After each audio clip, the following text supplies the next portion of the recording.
우리에게 주시는 하나님의 말씀은 욥기 2장 11절부터 3장 26절입니다. 제가 노란색, 여러분이 하얀 색깔. 2장 13절.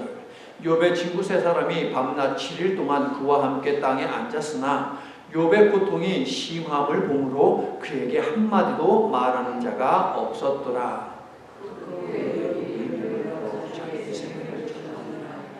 그날이 캄캄하였더라면, 하나님이 위에서 돌아보지 않으셨더라면, 빛도 그날을 비추지 않았더라면. 11절. 어찌하여 내가 태에서 죽어나오지 아니하였던가? 어찌하여 내 어머니가 해산할 때에 내가 숨지지 아니하였던가?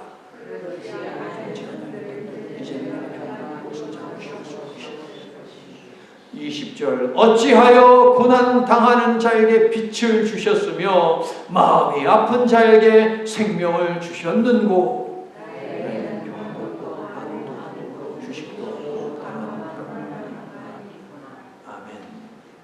여러분 집에 영어 사전 하나씩은 가지고 계시죠? 그렇죠? 영어 사전 하나씩. 미국 사람들도 영어 사전이 있을까요? 옛날 분들은 가지고 계세요. 가장 많이 가지고 있는 영어 사전은 아무래도 웹스터라는 그 영어 사전일 것입니다. 자, 데니얼 웹스터가 이 웹스터 사전을 만들었는데요. 이 사람이 욥기에 대해서 이렇게 극찬했습니다. 욥기는 전 세계의 언어와 문화를 통틀어 가장 아름다운 시다. 아름다운 시. 웹스터 외에도 수많은 작가들이 욥기를 극찬했는데 그들이 극찬한 욥기의 내용은 무엇인가? 욥기의 서론과 본론이 아니고 오늘 말씀부터 시작해서 4장 전반부에 이르기까지 내용인데 그것은 시로 되어 있습니다. 그러니까 욥은 온전하고 정직하며 하나님을 경외하고 악에서 떠났다라는 것을 얘기하는 욥기 서론과 결론. 그래서 하나님이 욥을 더블로 갑절로 축복해 주셨다라는 우리가 너무나 잘 알고 있는 그 내용이 아니고 그 내용 사이에 있는 1장 2장 말고 또 42장 후반부 말고 그 사이에 있는 시로 되어 있는 내용, 이것을 보고서 정말 위대한 작품이다 라고 수많은 작가들이 칭찬을 아끼지 않았습니다. 그러면 3장 1절부터 42장 6절에 이르기까지의 내용은 무엇이냐? 욥은 억울하다 이겁니다. 욥은 억울하다. 여러분, 세계 3대 악처가 있습니다. 악처가 뭔지 아시죠? 아주 악한 와이프. 세계 3대 악처에 이름을 올린 여인이 있으니 바로 욥의 아내입니다. 위경이라고 하는 성경 이외의 성경이 있는데요. 그것을 위경이라고 하는데 거기에 보면 욥에 관한 이야기가 있어요. 근데 거기에 보면 욥의 아내의 이름은 시티스다라고 되어 있어요. 시티스. 뭐 그게 맞는지 안 맞는지는 모르겠지만 하여튼 욥의 아내도 세계 3대 악처에 해당이 됩니다. 소크라테스의 와이프 크산티페. 허번나 사람들 모이면 가가지고 소크라테스 남편 머리에다가 물을 계속 부었어요. 사람들 다 내쫓아내려고. 그 다음에 톨스토이, 위대한 작가, 러시아의 문호 아닙니까? 그의 아내 소피아도 완전히 그 스토커처럼 이 남편을 의심하고 쫓아다녔거든요. 그리고 욥의 아내, 이렇게 세 명이 세계 3대 악처다라고 하는데, 뭐 생각을 해보면 욥의 아내도 피해자 아닙니까?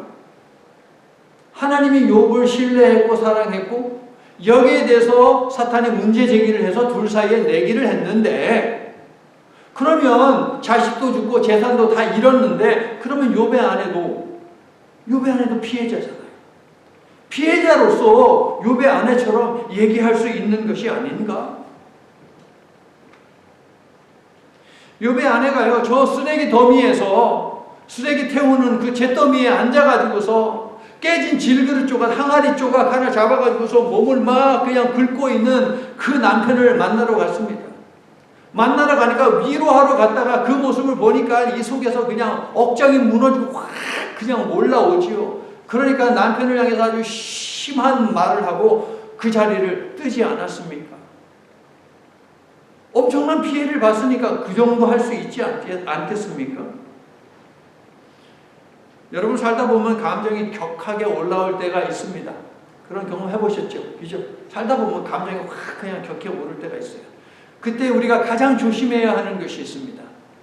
뭘까요? 입을 조심해야 됩니다. 왜냐하면 감정이 격해 오르면 속에 있는 말 플러스 없는 말까지 막 그냥 나오거든요. 그래놓고 후회하게 만듭니다. 있는 말만 하면 후회는 덜해. 내가 하고 싶은 말이니까. 근데 거기에 완전히 더 얹어지잖아요. 아, 거기까지는 내가 너무 심하게 말했다 라는 그런 생각이 들죠. 우리 한국 사람만 가지고 있는 병이 있습니다. 무슨 병이에요? 한국 사람만 가지고 있는 병. 화병. 제가 논문 쓰면서요, 이 화병에 대해서 미국 사람한테 얘기하려고 영어로 하는데, 화병을 아무리 생각을 해봐도 이게 없어. 이 맞는 단어가 없어요. 뭐 화가 나서 생긴 병, 그거 아니잖아요. 그게 아니고 우리만 알고 있는 뭔가가 있어. 외국 사람들 그 어느 나라에도 없는 병, 화병. 일단 입이 열리면 마음에 있는 말 없는 말 다 쏟아져 나오고, 울분이 치밀어 오르고, 걱정이 치고 올라오고, 외로움이 몰려오고 막 그러거든요. 그럴 때 어떻게 해야 한다? 얼른 교회로 달려온다.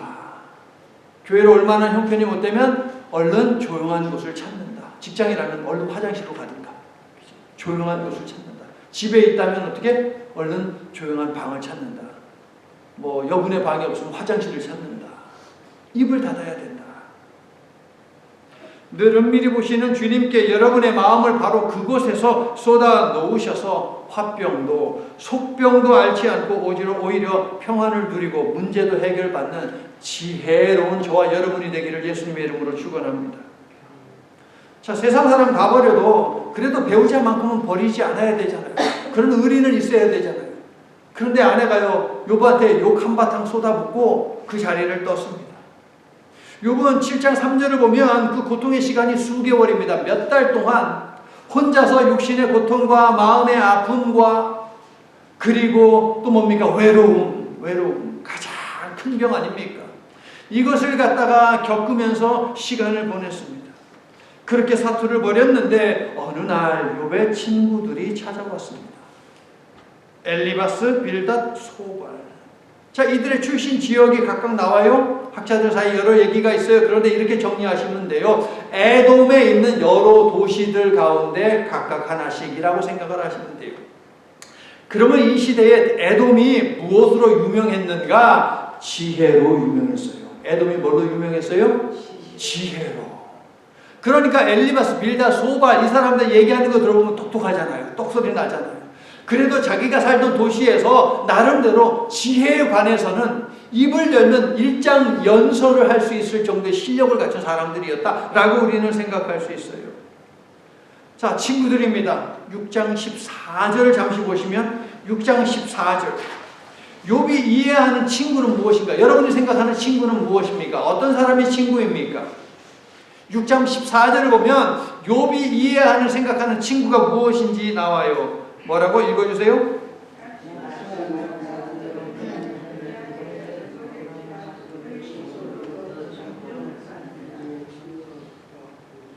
낙심한 자가 비록 전능자를 경외하기를 저버릴지라도, 비록 신앙을 포기한다 하더라도 그래도 친구들은 나를 동정해 준다.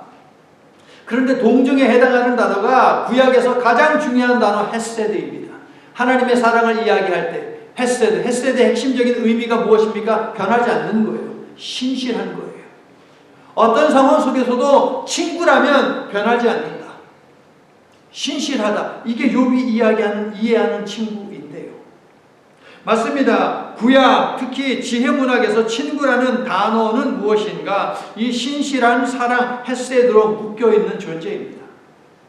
욥의 친구들은 서로 연락을 취하여 약속을 잡았습니다. 야, 우리가 욥을 위로하러 가자. 이야기를 들어보니까 망했대. 그리고 피부병도 심각하게 앓고 있대. 어쩌면 문둥병일지도 몰라. 하지만 그래도 우리가 친구잖아. 친구라면 그 어떤 경우에도 우정을 변하게 하는 존재가 아니잖아. 헤세드, 이게 핵심이잖아. 그러니까 우리가 가자 라고 해서 친구들이 찾아갔어요. 자, 이 친구들 정말 우정 어린 신의를 가지고 있는 친구들일까요? 2장 11절을 보니까 이 친구들은 욥이 당한 일을 무엇으로 이해를 하고 있습니까? 2장 11절. 2장 11절. 이 모든 재앙. 욥에게 재앙이 임했대요. 그런데 여러분, 재앙에 해당하는 단어가요, 라라는 단어인데 악행이라는 뜻이 있어요. 악행. 욥이 악을 행했기 때문에 이러한 일이 벌어졌다. 악행은 곧 재앙이 임하게 하는 것이다. 그래서 라라는 단어가 악행과 재앙이라는 의미를 가지고 있어요. 친구들이 욥에게 하는 말을 보면 계속 정죄하잖아요. 너 악행했어. 너 악행했어. 행악했어. 너 죄를 졌어. 죄를 졌어. 너 악을 행했잖아. 그래서 이 재앙을 받는 거야. 이러고 계속 정죄했잖아요. 자, 11절 끝을 보니까 친구들은요, 욥을 뭐 하기 위해서 왔다고 이야기합니까? 위문하고 위로하려고. 자, 위문하다, 이건 슬퍼하다는 거예요. 욥의 모습을 보면서 슬퍼하기 위해서 왔다. 그러면 위로하다는 무엇일까? 재미있어요. 하나님이 왜 우리 제가 한 2달 전에 했습니까? 설교. 하나님이 뉘우쳤다. 하나님이 후회했다. 라는 표현 우리가 배웠잖아요. 거기에 해당하는 단어예요. 거기에 해당하는 단어. 나함이라는 단어예요. 후회하다, 뉘우치다. 그러니까 친구들이 하고자 하는 것은 무엇입니까? 욥에게 재앙이 임했는데 그것은 욥이 악을 행했기 때문이야. 그러므로 우리가 친구로서 욥에게 해야 하는 것은 무엇이냐면, 야, 너 회개해. 너 뉘우쳐야 돼. 너 후회해야 돼. 그 말하러 왔다라는 거예요. 그러니까 그들이 욥을 보고 슬퍼했다. 뭐 때문에 슬퍼했다? 욥이 당한 이 재앙, 재난, 고난 때문에 슬퍼했다. 아니, 욥이 죄를 지은 것 때문에 슬퍼했다라고 우리는 생각할 수 있어요. 자, 친구의 핵심은 이 시대의 헤세드, 참된 우정, 변하지 않는 것이라고 했는데, 과연 이 친구들은 지금 욥을 찾아와서 위문하고 위로한다 해놓고 나서 재앙이라고, 너 악을 행했다고 얘기하고 있는 이 친구들, 정말 이거 신의가 있는, 우정 있는 이런 친구라고 얘기할 수 있겠습니까? 그들은요, 욥을 보면서 울었지 욥과 함께 울지 않았어요.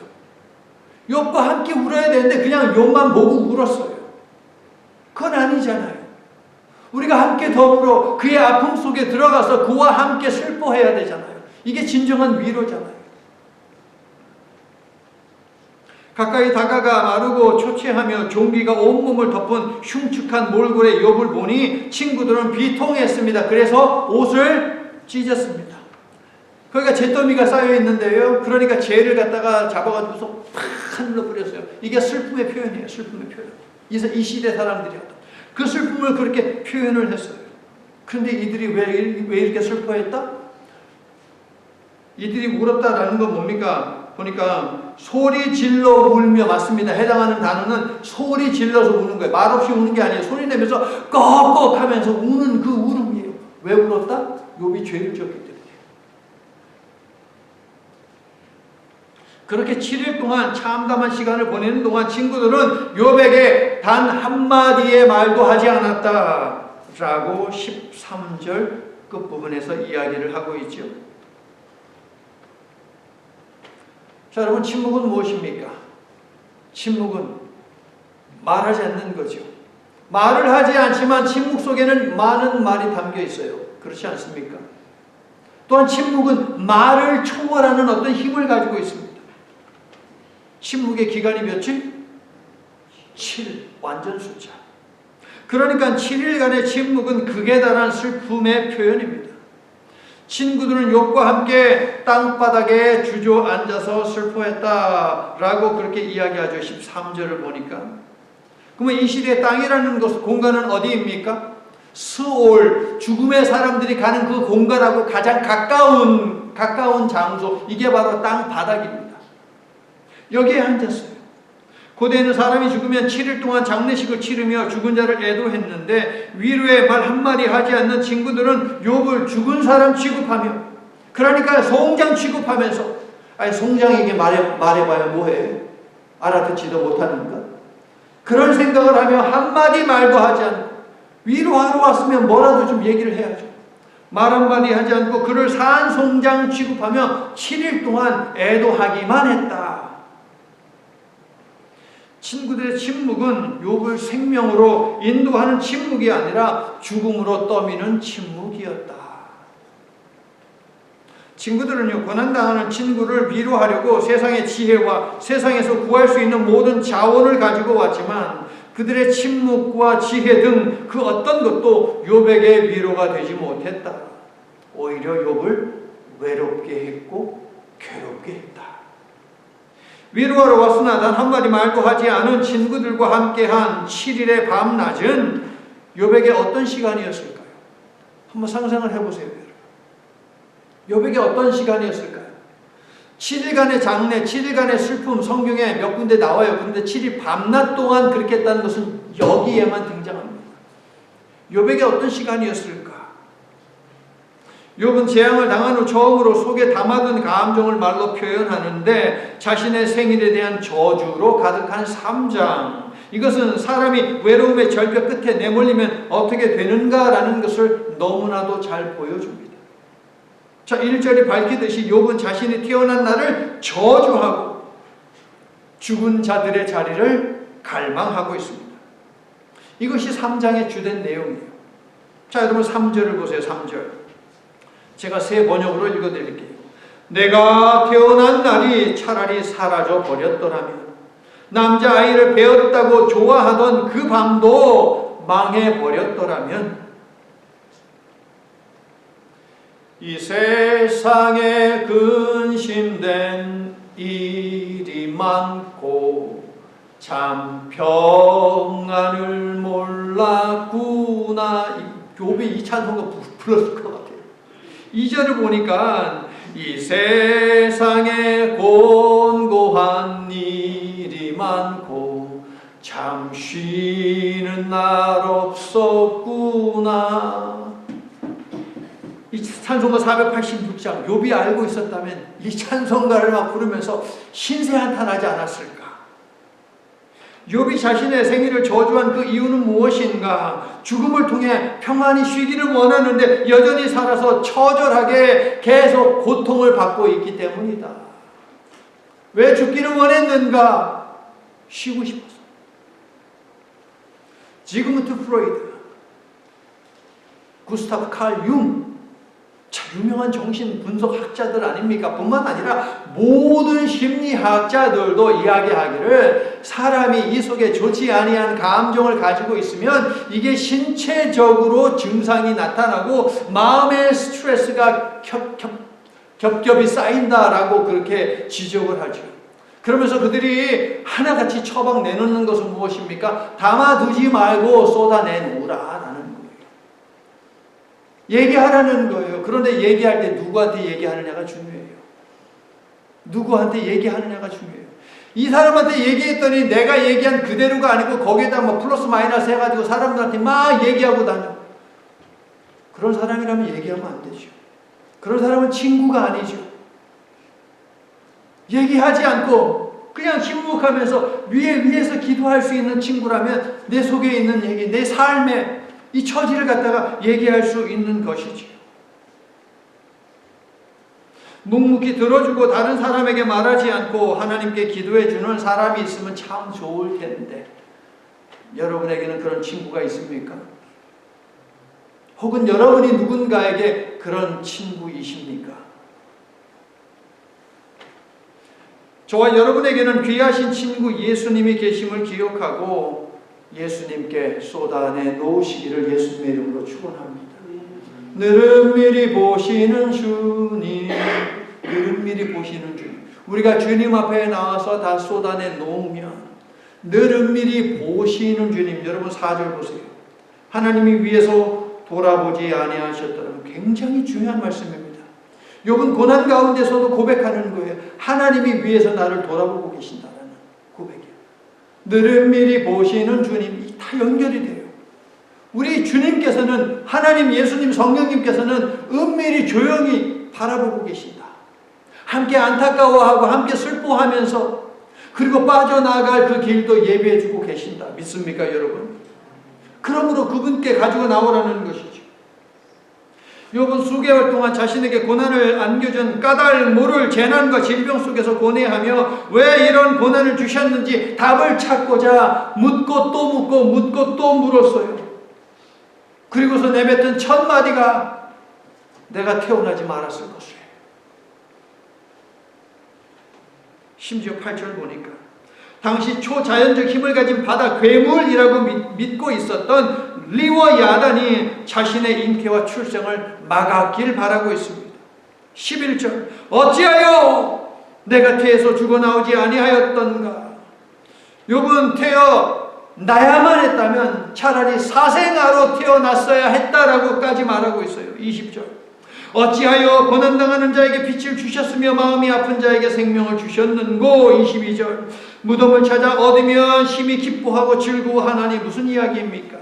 욥은 살아있는 것이 너무 괴로워서 태어난 것을 저주하고 있는데, 질문, 과거를 바꿀 수 있는 사람이 있습니까? 없습니까? 여러분, 과거를 바꿀 수 있는 사람은 없어요. 그러나 2024년 노벨 문학상을 수상한 한 작가의 말처럼 과거가 현재를 도울 수 있어요. 과거가 현재를 도울 수 있어요. 언제 도울 수 있습니까? 우리가 과거를 올바로 이해하고 올바로 해석하고 그것을 기억하고 있을 때 과거는 현재 나를 도울 수 있어요. 틀림없어요. 과거 누군가에게 벌어졌던 그 사건이 나를 충분히 도울 수 있다고요. 바르게 해석을 해낸다면. 여러분 간밤에 편히 쉬셨습니까? 밤잠 못 이루신 분들 혹시 계십니까?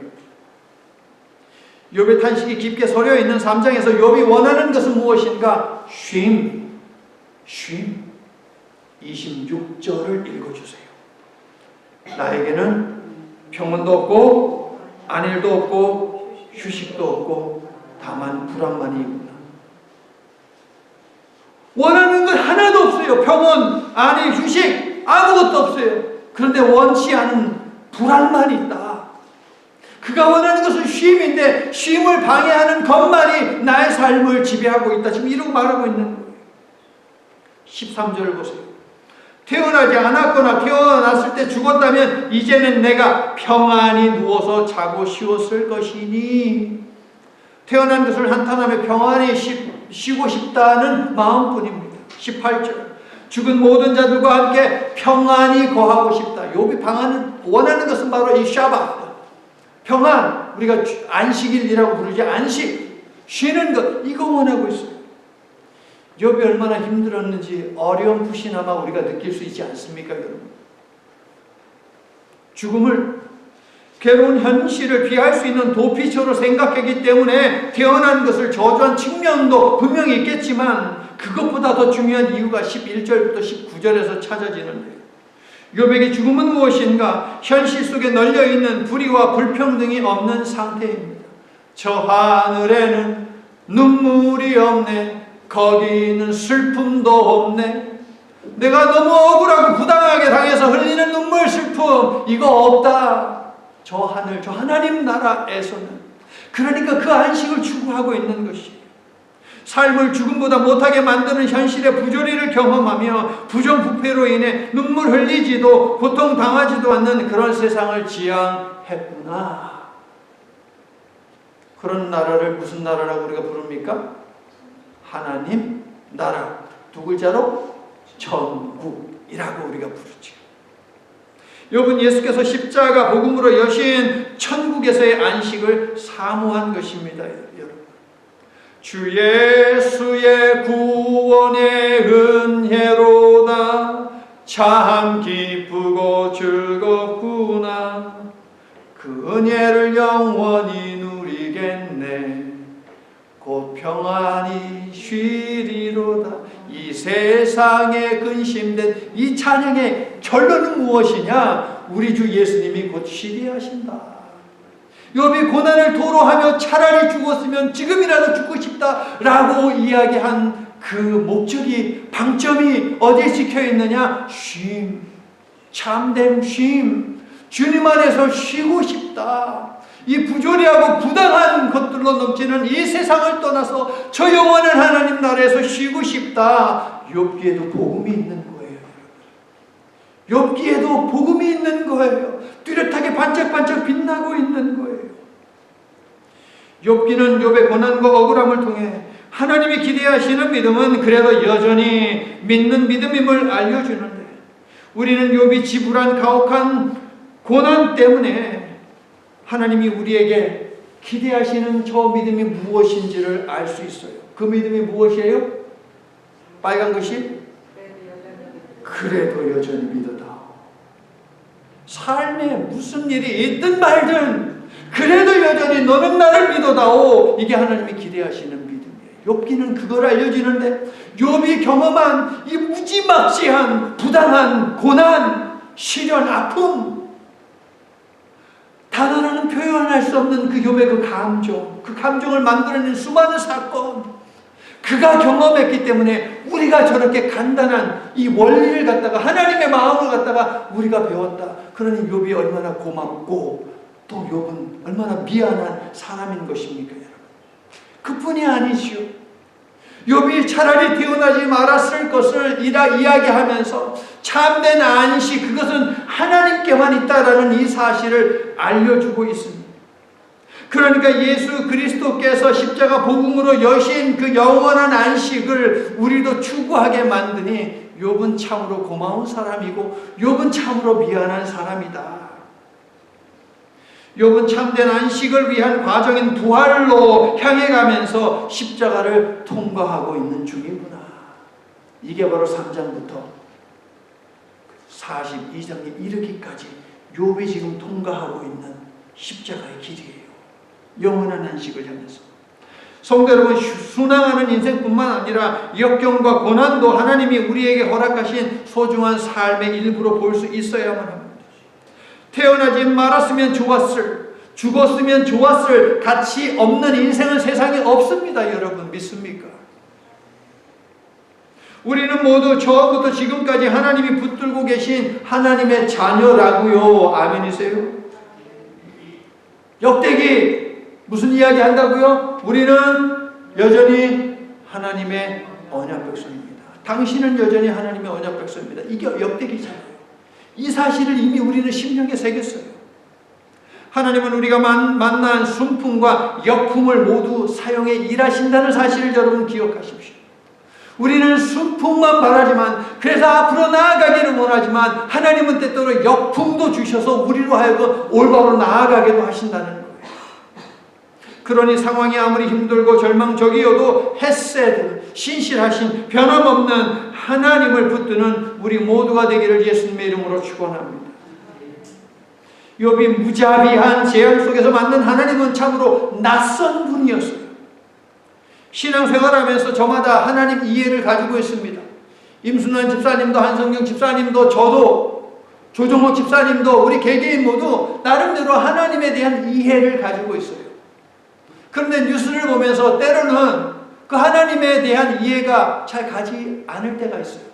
하나님은 정의로운 분이신데 왜 세상이 이렇게 돌아가? 하나님은 사랑의 하나님이라고 하는데 왜 이렇게 힘들게 하는 거야? 라는 그런 질문이 생길 때가 있지요. 하나님의 정의와 공의, 하나님의 사랑과 긍휼의 물음표를 달 때가 있습니다. 내 삶에 불쑥 찾아온 불청객 고난 때문에 하나님이 이해되지 않을 때가 있고, 그때 우리는 묻습니다. 어찌하여? 왜? 욥처럼 우리도 어찌하여? 도대체 왜? 라고 하나님께 물어요. 어찌하여? 이것은 욥기 전체에 울리고 있는 메아리예요. 메아리 치고 있는 절기예요. 어찌하여 이 절규라고. 하나님에 대한 믿음과 소망을 모두 버렸다면 어찌하여라고 묻겠습니까? 안 묻겠습니까? 안 묻지요. 그러므로 하나님께 어찌하여? 왜? 라고 묻는 이 질문은 무엇이냐? 여전히 하나님을 믿습니다. 어찌하여? 라고 물을 수밖에 없는 나의 이 삶의 상황에서 나를 건지실 분은 하나님밖에 없습니다. 라고 하는 이 절규, 이게 바로 우리의 어찌하여이지요. 욥은 이해할 수도 수용할 수도 없는 고난의 한복판에서 여전히 저 위에서 4절 위에서 돌아보시는 하나님이 그가 갈망한 참 안식을 주실 것을 믿기에 어찌하여 하며 묻고 또 물었던 것입니다. 4절에서 위에서 돌아보시는 하나님이라고 하지 않았습니까? 욥이 수없이 질문을 던진 목적은 무엇입니까? 오직 하나입니다. 하나님을 만나는 거예요. 그래서 욥기 첫 시간에 확인을 시켜드렸어요. 욥기 42장 5절 6절 본문이었잖아요. 5절에서 하나님이 어떻게 하셨어요? 욥이 이렇게 고백하지요. 귀로만 듣던 하나님을 내가 내 눈으로 배움나이다. 그랬더니 그동안 물었던 어찌하여 왜 이런 질문이 의미가 없어요. 한순간 사라졌어요. 욥은 자기가 물었던 그 질문에 대해서 답을 요구하지도 않았고 더 이상 묻지도 않았어요. 필요 없다는 거예요. 하나님이 나와 함께 계시니 그게 뭐가 문제가 되냐라는 것이죠, 여러분. 그 하나님이 여러분과 함께 계심을 믿으시기를 축원합니다. 여러분, 물음표를 다는 것, 하나님께 질문하는 것, 하나님께 호소하는 것, 이것이 바로 성도가 취해야 하는 자세입니다. 성도는 낯선 하나님을 만나는 경험을 통해 하나님을 한층 더 깊이 알아가거든요. 하나님을 이해할 수 없을 때가 온다면 그 시간은 하나님을 아는 지식이 더 깊어져야 할 시간임을 깨닫고 하나님을 향해 여러분의 삶과 생각과 감정 등 모든 것을 열어 영적인 깊이를 더해 가시기를 예수님의 이름으로 축원합니다. 체포와 고문 그리고 죽음을 앞둔 제이 곁에는 12명의 친구들이 있었습니다. 제이는 너무나 고민이 되고 번민이 되어 숨을 쉴 수가 없었어요. 그래서 12친구들에게 부탁했습니다. 나를 위해서 기도를 좀 해줘 라고 말이에요. 그러나 제이의 12명의 친구들은 모두 깊은 수면에 빠져 침묵했습니다. 홀로 남겨진 제이는 심히 통곡하고 눈물 흘리며 기도했습니다. 그리고 다음날 제이는 체포되어 고난 당했습니다. 제이는 친구들을 잃었고 옷 벗김을 당했고 폭력으로 인해 온몸이 찢기고 피투성이가 되었습니다. 가장 깊은 고난이 찾아왔을 때 고난이 절정에 달하는 순간 제이는 이렇게 부르짖었지요. 엘리 나의 하나님, 엘리 나의 하나님, 라마 어찌하여 사박다니, 나를 버리신 것입니까? 제이는 누구입니까? 지저스, 예수님. 예수님은 홀라 고난 당하심으로 이제 그 어떤 신자도 욥처럼 깊은 고통을 홀로 당하지 않게 하셨습니다. 할렐루야. 예수님이 고난 당하심으로 더 이상 욥과 같은 사람들이 없게 하셨다고요, 여러분. 아멘이세요? 성도 여러분, 예수께서 오시기 전 고난에 내던져진 욥은 철저히 혼자였지만 우리는 절대로 혼자가 아닙니다. 믿으시면 아멘 합시다. 사실 욥도 혼자가 아니었습니다. 욥은 4절에서 하나님은 위에서 돌아보시는 분이라고 고백했습니다. 지독한 외로움에 갇혀 마음과 영혼을 쏟아내며 처절하게 생일을 저주하며 울부짖느라 욥은 하나님께서 인내하며 자신을 주목하고 계심을 알아차리지 못했어요. 하나님이 돌보신다라는 말은요, 하나님이 주목하시는 그곳에 하나님의 능력이 임재한다라는 뜻이에요. 능력 베푸실 자를 찾으시니 하나님의 바라보심 앞에서 고난은 결코 절망적이지 않고 오히려 희망적이다. 욥의 고난은 하나님의 능력이 임하는 통로가 되는 것이다라는 말이에요. 자, 돌아보다라는 단어 있죠, 4절에 여러분. 그 단어가 뭐냐? 역대기 할 때 제가 따라해 보라 그랬잖아요. 따라시. 역대기 저자가 아주 목적적으로 중요한 대목마다 등장시키는 단어 따라시. 포로 백성들에게 요구하는 것, 찾다라는 단어에 찾다라는 단어 따라시. 하나님을 찾으라라는 것이거든요. 언약 백성은 하나님을 찾는 자다라는 것을 알려주는 거거든요. 그런데 하나님이 찾고 있었어요. 욥을 찾고 있었어요. 욥이 하나님께 부르짖을 그 순간을 찾고 계셨어요. 욥을 바라보시고 계신다. 그것이 뭐라고 제가 말씀드렸습니까? 하나님의 능력이 이제 임할 일만 남아있는 거예요. 성도 여러분, 고난 중에 계십니까? 욥이 혼자가 아니었듯이 여러분도 혼자가 아닙니다. 믿습니까? 창세기 1장 2절 혼돈과 공허의 풍랑이 휘몰아치던 세상 위에서 하나님의 영이 운행하고 계셨듯이 하나님께서 고난 가운데 있는 여러분을 주목하여 내려다보고 계십니다. 이 사실을 여러분의 입으로 고백하고 선포하여 여러분이 겪는 고난을 통해 하나님의 능력이 임하고 하나님의 영광이 드러나게 하시기를 바랍니다. 우리의 고난은 언제나 하나님의 능력과 영광이 드러나는 통로가 되게 하시기를 예수님의 이름으로 간절히 축원합니다. 이제 말씀을 마칩니다. 예수님의 지상 최후 동반자이면서 천국의 최초 동반자는 누구입니까? 예수님의 십자가 옆에 매달렸던 두 강도 중에 한 사람. 그가 예수님의 지상 최후의 동반자였고 천국 최초의 동반자였습니다. 소위 제자 3인방이라 불리는 베드로도 요한도 야고보도 예수님 곁에 없었습니다. 평생 못된 짓만 하다가 결국 십자가에서 처형당하게 된 강도만이 예수님의 이 땅에서의 마지막을 함께하고 있습니다. 이 강도도 혼자가 아니었고 예수님도 혼자가 아니었습니다. 그러나 예수님 곁에 또 다른 강도는 철저히 혼자였습니다. 똑같은 상황이었고 똑같은 처지였지만 예수님을 따라시 찾은 강도는 외롭지 않았습니다. 구원받은 강도가 예수님을 믿은 때는 예수님이 기적을 행할 때가 아니었습니다. 친구들이 버리고 하나님도 버린 때에 단 한 사람도 십자가에 매달린 예수님이 하나님의 아들 메시아라고 믿지 않을 때에 이 강도는 고통 중에 믿었습니다. 착한 일 한번 해보고 싶어도 손발이 다 묶여 아무것도 할 수 없을 때 자기처럼 손발이 묶여 아무것도 할 수 없는 예수님을 믿었다.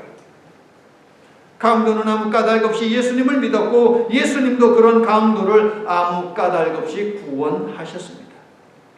참된 안식이 있는 낙원에 대한 약속은 하나님이 기대하시는 믿음인 그래도 여전히 믿는 믿음이 너를 구원했다라는 선포입니다. 네가 오늘 나와 함께 낙원에 이르리라. 네 믿음이 너를 구원했다. 여러분도 혼자가 아닙니다. 위에 계신 우리 친구 예수님이 늘 가까이 계십니다. 예수님이 우리를 주목하시며 돌아보시듯 우리도 예수님을 주목하여 바라보아야 하겠습니다. 4절 따라하시고 고난의 때에 우리를 돌아보시는 주님을 부지런히 찾아서 구원과 회복의 은총을 덧입는 우리 모두가 되기를 예수님의 이름으로 간절히 축원합니다. 아멘. 하늘에서 내려다보시며 우리 곁에서 돌보아주시는 하나님, 고통스러운 나날이 지속되니 하나님의 절대 주권을 인정했던 욥의 입에서도 현실에 대한 불평과 하나님을 향한 원망이 쏟아져 나왔습니다. 우리 한국인들은 김병에 장사 없다는 말을 하는데 믿음으로 견디고 버티는 일을 아무리 잘하는 사람이라 하더라도 고난의 시간이 지속되면 게다가 그 고난이 너무도 억울한 고난이라면 욥과 마찬가지로 불평과 원망에 사무치게 될 것입니다. 감찰하시는 하나님, 우리도 예외가 아님을 고백합니다. 아니, 우리는 쉽게 시험에 들고 쉽게 의심하고 쉽게 원망하는 존재임을 실토합니다. 이처럼 나약한 존재이기에 욥이 귀로만 듣던 하나님을 눈으로 보았던 순간을 먼저 확인하게 하셨고 오늘 본문을 통해서는 하나님께서 고난 중에 있는 우리에게 능력을 베푸시려고 위에서 우리를 주목하고 계심을 확인하게 하셨습니다. 우리는 결코 혼자가 아님을 우리의 구원과 회복을 위해 고난당하신 예수님이 우리 곁에서 우리와 함께 계심을 기억하고 선포함으로 우리가 당하는 고난을 통해 하나님의 능력과 하나님의 영광을 드러내도록 우리를 붙들어 주시옵소서. 예수님 이름으로 기도드립니다. 아멘. 이제는 인간이 죄로 인해 망가뜨리고 혼돈과 공허로 가득 채운 세상에 창조의 질서를 부여하시고 세상 위에서 운행하고 계신 하나님 아버지의 회복하시는 사랑과 생명력 넘치는 세상을 죄로 물들여 죽음을 초래한 인간들을 위해 이 땅에 오시고 저들의 죄를 용서하기 위해 십자가에서 죽으신 예수 그리스도의 구원하시는 은혜와 고된 삶을 살아가는 모든 인생에게 쉼을 허락하시고 참된 안식이 있는 부활과 영생의 나라로 초대하시고 인도하시는 성령님의 섬세하신 능력이 지나온 삶 속에서 결코 혼자가 아니었음을 깨닫고 또한 앞으로도 혼자가 아닐 것임을 소망하며 하나님이 허락하신 삶의 자리로 흩어지는 모든 성도들 위해 구원하시고 회복하시는 하나님의 능력을 사모하며 드리고 있는 저들의 기도 위에 이제부터 영원토록 함께해 주시옵기를 간절히 축원하옵나이다. 아멘.